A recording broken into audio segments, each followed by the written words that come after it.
नमस्ते जी सभी को। हमारी ये गुरमित स्वागत है आप सभी का हमारे YouTube चैनल ब्रह्मचर्य संदेश में। तो साथियों, आज हमारे साथ दर्शनों के आचार्य प्रभु जी मौजूद हैं, जो कि गुजरात रोजड़ गुरुकुल में पढ़े हैं। तो सबसे पहले नमस्ते आचार्य जी। नमस्ते, आप सभी को प्रणाम जी। तो आज जैसे काम वासना का जो सत्र है वो बिल्कुल चरम सीमा पर पहुंच गया है और इस समय नौजवान डिप्रेशन में अधिक रहते हैं और जिस कारण वो आत्महत्याएं भी कर लेते हैं। तो उनसे कैसे छुटकारा पा जाए? एक बार दिल्ली जहाँ IAS की शिक्षा दी जाती है, मुखर्जी नगर की बात बताता हूँ आपको, कि वहाँ पर युवाओं को मार्गदर्शित करने के लिए उनके जो सर हैं तो वो बता रहे थे कि यदि किसी को IAS कंप्लीट करना है तो आप गुरुकुल की दिनचर्या को अपनाएं। तो उसमें ये विशेषता होती है कि गुरुकुल की दिनचर्या जो होती है वो पूरा परफेक्ट होती है। तो अब आप ये कहेंगे कि गुरुकुल की दिनचर्या क्या है, तो हमारे यहाँ की दिनचर्या जो गुरुकुल की है वो प्रातः हम 3:45 बजे जाग जाते हैं, घंटी लगती है और घंटी लगने के बाद पूरे सभी ब्रह्मचारी जो है उपस्थित होते हैं गुरु के चरणों में और ईश्वर की प्रार्थना उपासना और गुरु मंत्र से हम पूरा लयबद्ध और श्रद्धा और भक्ति से अपने प्रातः काल का शुरुआत करते हैं। तत्पश्चात सभी लोग दंत धावन इत्यादि शौच इत्यादि क्रियाओं से निवृत्त होते हैं और उसके बाद अपना व्यायाम प्राणायाम ध्यान साधना और पुनः उसके बाद यज्ञ होता है और यज्ञ के पश्चात पुनः लगभग 7 बज जाते हैं तब तक, और फिर पुनः प्रातः रास अर्थात नाश्ता, और नाश्ता के बाद पुनः राष्ट्रीय प्रार्थना होती है और राष्ट्रीय प्रार्थना के पश्चात पुनः बच्चे विद्यार्थी ब्रह्मचारीगण सभी अपनी अपनी कक्षाओं में जा कर के अपने अपने पाठों का स्वाध्याय करते हैं, अपने गुरुजनों से पुनः विद्यार्जन करते हैं। 11 बजे तक निरंतर चलते रहता है हमारा कार्यक्रम और 11 बजे पुनः दोपहर भोजन की घंटी लगती है और उसके बाद फिर हम भोजन करने के पश्चात 1 घंटे का विश्राम करते हैं। 12, साढ़े 12, 1 बजे तक सभी लोग विश्राम करके आकर के पुनः अपनी पढ़ाई में लग जाते हैं। 4 बजे पुनः गौ सेवा इत्यादि का हमारा कार्य होता है और हम गाय इत्यादि की सेवा करके और 5 बजे से पुनः फिर व्यायाम इत्यादि पूरे करते हैं। व्यायाम करने के बाद पुनः लग जाते हैं अपने यज्ञ के तरफ बढ़ जाते हैं और यज्ञ हमारा लगभग सूर्यास्त के से पहले 15-20 मिनट प्रारंभ हो जाता है और फिर हम ध्यान संध्या उपासना करते हैं। पुनः रात्रि हमारा भोजन होता है 7 बजे के लगभग और 7 बजे से 9 बजे तक हमारा भ्रमण गीत होती है और भ्रमण के पश्चात पुनः कुछ आत्मनिरीक्षण होता है और आत्मनिरीक्षण के बाद 9 बजे हमारे पूरा रात्रिकालीन मंत्रों का उच्चारण करते हुए हम ईश्वर से शिव संकल्पमस्तु की प्रार्थना करते हैं, प्रभु हमारा मन हमें एकत्रित हो और हमें सन्मार्ग पर चलावे। तो 9 बजे से लेकर 4 बजे तक हमारा शयन होता है, 4 बजे तक। तो आचार्य जी ने बड़ी ही अच्छी जानकारी दी गुरुकुल के बारे में, किस तरह आर्ष महाविद्यालय गुरुकुल कालुआ की दिनचर्या रहती है। सुबह 3:45 से शाम 9:30 बजे तक इन्होंने पूरी दिनचर्या बता दी। तो अब इनसे अगला सवाल हम ये पूछते हैं कि आज जो मैकाले शिक्षा पद्धति है उस शिक्षा के कारण आज नौजवान हत्याएं कर लेते हैं। हालांकि उन्हें नौकरी तो मिल जाती है लेकिन वो उससे संतुष्ट नहीं होते। तो ऐसी जो हमारी वैदिक शिक्षा पद्धति है इसमें ऐसी क्या खास बात है? मुझे आज तक ऐसा कोई केस नहीं मिला कि कोई गुरुकुल का छात्र गुरुकुल में पढ़कर आत्महत्या कर लेता है, लेकिन जो मैकाले शिक्षा पद्धति पढ़ता है ऐसे अनेकों केस आज हमें मिलते रहते हैं सोशल मीडिया के माध्यम से। तो इस शिक्षा पद्धति में ऐसी कौन सी खास बात है?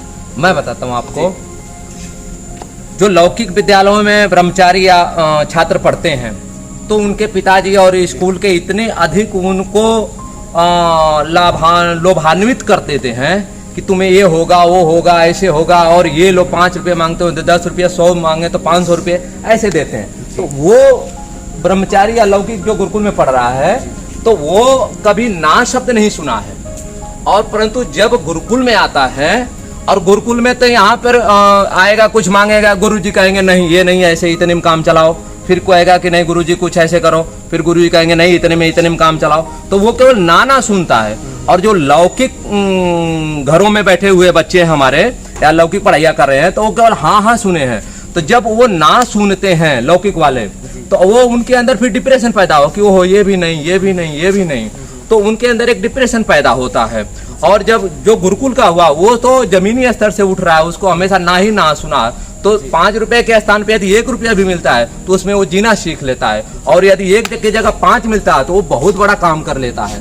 तो इसलिए गुरुकुल का पढ़ा लिखा कभी भी आत्महत्या नहीं करता है, और लौकिक पढ़ा हुआ वो अपने आप को हताश निराश पाता है कि संसार में अब कुछ नहीं, मेरे लिए तो अब ये संसार पूरा खाली है, मैं क्या करूंगा, मुझे लोग कैसे जानते, कैसे समझेंगे, मेरी तो बहुत बड़ी बेइज्जती हुई, इत्यादि इत्यादि बातें सोच करके अब उसको पूरा संसार अंधकार में दिखाई देता। और वो अंत में इसीलिए मैकाले की शिक्षा पूरा आज फेल है। दूसरी बात कि मैकाले ने, जिन्होंने जब पैसे के आधार पर आज वृत्ति व्यवस्था चली है संसार में, जबकि सुख के लिए धर्म की व्यवस्था की गई है कि जिसको सुख चाहिए वो अधिक से अधिक धर्म करे। पैसे तो एक शरीर चलाने का एक छोटा सा साधन है, ये तो मिल ही जाता है, ये कोई बड़ी बात नहीं है जी। तो बड़ी अच्छी जानकारी दी आचार्य जी ने।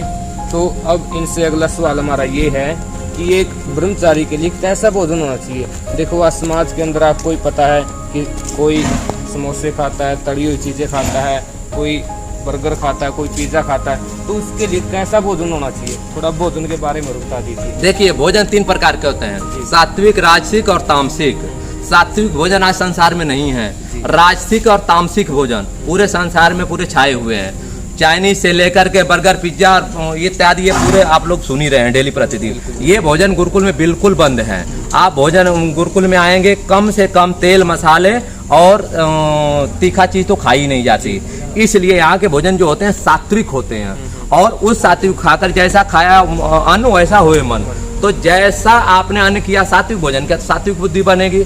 आप सुबह सुबह अच्छा आपको उठेंगे, तरोताजा होंगे, प्राणायाम करेंगे, ध्यान साधना उपासना करके आपका मन इंद्रियां पूरे शांत रहेंगे।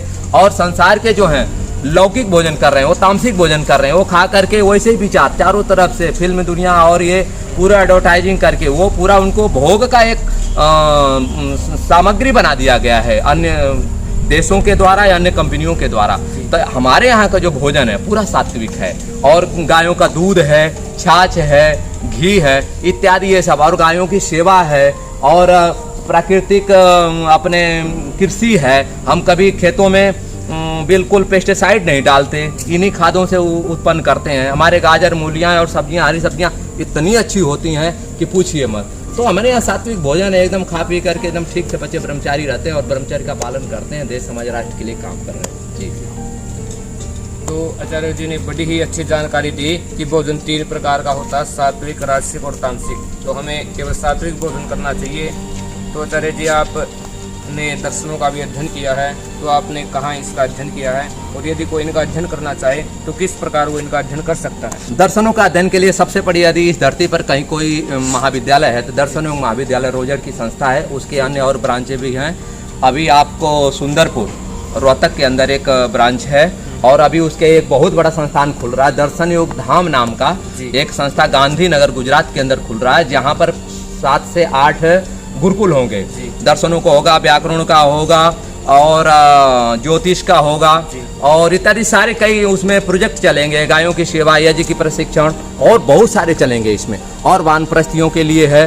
तो बहुत सारे एक प्रोजेक्ट, बहुत लंबा चौड़ा प्रोजेक्ट चल रहा है। जिन बंधुओं को इच्छा हो देश समाज राष्ट्र के काम करने के लिए, छोटे बच्चों का भी हो, छोटे बच्चों के लिए भी है, तो बहुत सारी चीज़ें हैं उसमें।